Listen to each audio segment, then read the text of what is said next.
Saya berkata kepada saudara, kasihi musuhmu. Itu belum masuk daging. Ketika engkau dimusuhi, dijahati orang, lalu firman berkata, kasih musuhmu. Baru masuk dagingmu. Itu pun kalau saudara lakukan. Dan kalau terus menerus proses itu berlangsung, saudara menjadi anak Allah. Karena pikiran Allah masuk di dalam diri saudara. Dan untuk mendengar suara Tuhan, Anda harus bertemu Tuhan. Tidak bisa tidak. Dunia ini luar biasa ateisnya.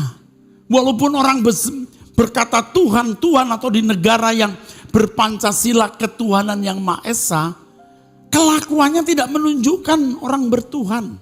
Itu namanya ateis praktis.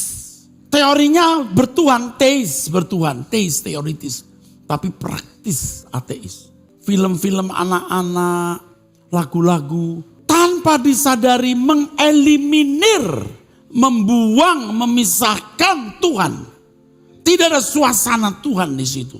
Nah sekarang bagaimana menghadirkan suasana Tuhan? Saudara ketemu Tuhan tiap hari. Selain anak-anak melihat saudara berdoa, menyanyikan lagu rohani, secara adikodrati, secara supranatural, malaikat hadir di rumahmu. Dan ini bukan fantasi, malaikat itu ada. Setan aja ada, kenapa malaikat tidak ada? Roh jahat aja gentayangan masih bisa ada, penampakan-penampakan lah. Itu kalau cerita film apa itu, di acara-acara TV swasta kan ada penampakan.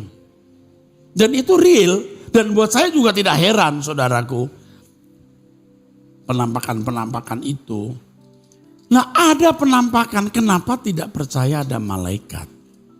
Jadi kalau saudara tiap hari menyediakan waktu berdoa, malaikat hadir, beda saudaraku. Ada satu kesaksian yang rumahnya kalau di lantai atas suka duk-duk-duk orang lari-lari. Itu doa pagi waktu kita ngusir kuasa gelap, itu kuasa gelapnya bisa hilang. Jadi duduk diam, haleluya. Haleluya. Aku datang kepadamu Tuhan. Gampang kan? Aku datang menghadap Engkau Bapa. Ku sembah Kau. Haleluya. Saudara lakukan itu. Ku hormati Engkau. Ku hormati Engkau Tuhan.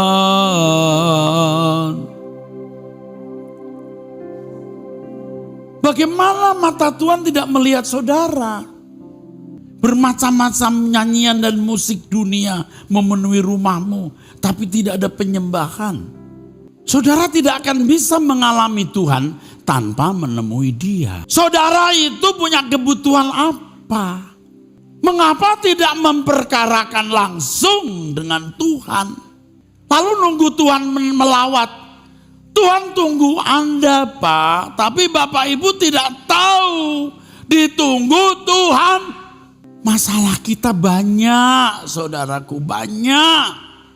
Tapi seberapa besar sih masalahmu yang tidak bisa diselesaikan oleh Yang Maha Kuasa, Maha Kuat. Nanti mengeluh, meratap, datang ke gereja doakan Pak. Tuhan bisa bilang, Eras, jangan doakan. Yaudah kamu ngomong aja. Kau minta tapi aku gak dengar. Kau minta, aku gak dengar. Dianya gak serius urusan dengan aku, Eras. Doa 30 menit saja tidak. Kalau drama Korea semalam suntuk. Karena saudara tidak akan mendapat kemajuan apa-apa tanpa berjumpaan dengan Tuhan. Seperti belajar biola, dilatih. Saya kan juga belajar musik saudara. Saya belajar saksofon, saya belajar trompet, saya belajar suling. Kalau cuma datang guru, lalu saya gak praktek, gak bisa. Dulu saya belajar bahasa Mandarin. Saya undang guru bahasa Mandarin datang. Sudah datang, saya siapin perkakas rekamannya lah apa ya, karena saya orang sound system. Tapi saya tidak praktek tiap hari. Ya ora iso. Cuman taunya cuman itien, pien. Rata-rata tuh saudara itu miskin dalam pengenalan akan Tuhan. Nanti kalau dengar orang punya kesaksian begini-begini, wah. Tuhan yang sama menyertai saudara. 30 menit, 1 jam duduk diam itu luar biasa. Suruh tiap hari ketemu Tuhan. Ya Tuhan perhatiin lah. Seperti black box pesawat yang tit gitu saudara. Di mana pesawat itu? Oh sana jatuh di pedalaman Borneo. Ah, saudara tit di mana? Tebet. Rawa Jaya, Rawa Kalong, Rawa Buaya, Rawa Belong. Lawatlah aku Tuhan di tempat ini, di tempat ini. Jamahlah aku Tuhan, jamahlah aku Tuhan. Sekarang ini, lawatlah aku, katakan. Lawatlah aku Tuhan. Di tempat ini, jamahlah aku Tuhan, jamahlah aku Tuhan.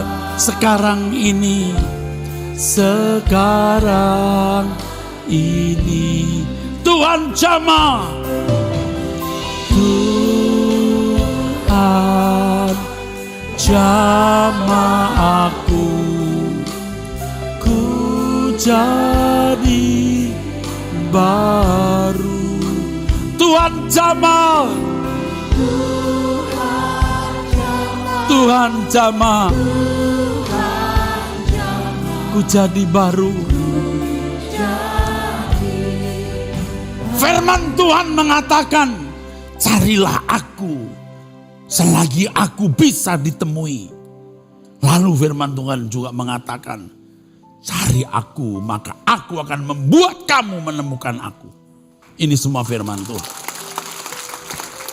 Tuhan pasti istimewakan kita, Bu. Nggak ada jalan yang nggak dibuka oleh Tuhan. Waktunya nanti ada. Aduh Bapak Ibu, saya mau katakan satu kalimat untuk orang-orang muda, kamu dengar. Kalau kamu bisa berdoa tiap hari 30 menit di hadapan Tuhan 1 jam. Satu kalimat, kau buktikan dalam nama Yesus, kamu cerdas. Kamu jadi cerdas. Saya cuma mau bilang saya serius. Saya serius. Saya tidak mau masuk neraka. Saya serius mau dimuliakan bersama Tuhan Yesus. Saya mau mengajak saudara juga masuk kerajaan surga. Ketika saudara menutup mata, lihat kekekalan, betapa dahsyatnya. Mengerikan saudara. Kalau sampai saudara tidak masuk surga. Karenanya cari Tuhan. Bukan hanya datang ke gereja 1,5 jam, lalu tidak pernah bertemu Tuhan. Saudara, petakan hari jam berapa nih ketemu Tuhan. Anda bisa mempersiapkan waktu untuk banyak hal. Kenapa? Untuk bertemu Tuhan tidak. Seringkali orang ya mimpi minta saya menafsirkan mimpinya. Saya mimpi begini apa artinya? Dia pikir saya empek siapa gitu. Ya gak tahu lah. Itu kan urusanmu dengan Tuhan. Kamu tanya Tuhan, aku aja punya mimpi sendiri. Saya tanya ke Tuhan. Saya ngurusin mimpi saja bingung. Kalau saya mimpi juga saya tanya, Tuhan artinya apa ya? Kalau nggak jelas, saya diem aja. Bisa tanya lagi, itu mimpi aktivitas jiwa di bawah sadar atau pesan Tuhan ya? Kalau Tuhan nggak jawab ya udah berarti itu bukan sesuatu yang penting.